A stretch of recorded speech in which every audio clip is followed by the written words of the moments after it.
All of us, at one time or another, probably when we're a little down in the dumps, have asked ourselves, what's my purpose? Why am I here? Why do I trudge at day after day? What do I toil at to accomplish? And there can be a variety of answers to that. Maybe it's to be a good parent. Maybe it's to be a good spouse. Maybe it's to excel in my field of education or to excel at my job. Maybe it's to feed the poor, etc., etc. And it's good that all of us have a drive, a purpose for why we're here. What defines me for who I am? But in all of that, maybe I'd like to suggest that we've missed what our real purpose is all about. Because in all of those times where we ask ourselves, what's my purpose? And answer with those variety of things from parent to spouse to teacher to businessman, where does God fit in all of that?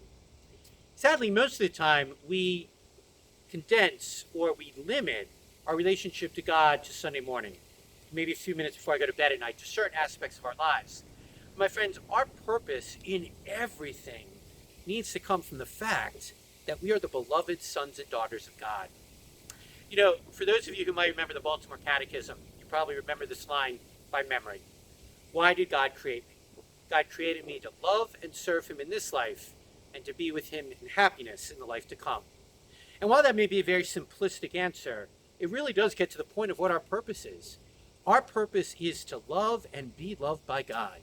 And my friends, everything else flows from that. Because when I am secure and when I'm grounded in what my purpose is, that I am loved and to love God, then I can be that rock star parent. I can be that awesome spouse. I can be that great businessman, that great teacher, that great runner of a nonprofit, whatever else I'm aiming to be. If my purpose and my grounding is set securely on God, then all those other things fall into place. I think many times many of us mistakenly think that if my purpose is all about God, then also those other things somehow fall away. That I've got to be in church all day, or I've got to pray all day, and I'm going to neglect my kids. That I'm going to always be at the parish volunteering, and I'm going to neglect my spouse. No, that's what gives us the grace and the ability to excel at those other things, because we're grounded in what really matters. God's love for us and responding to that love ourselves. St. Augustine summed it up best. Our hearts are restless, O Lord, until they rest in you. There is a restlessness, there is a thirst, there is a hunger in all of us. And we all try to fill with so many other things that might for a while, but at the end of the day, that thirst is still there. That's because we've forgotten what our real purpose is, to love and to be loved by God. If we're grounded in that, then everything else falls into place. Because that inner longing, that inner need, that inner thirst for my real purpose in life has been fulfilled.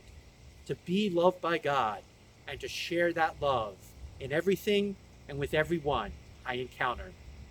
The next time we ask ourselves, what is my purpose? What am I doing here?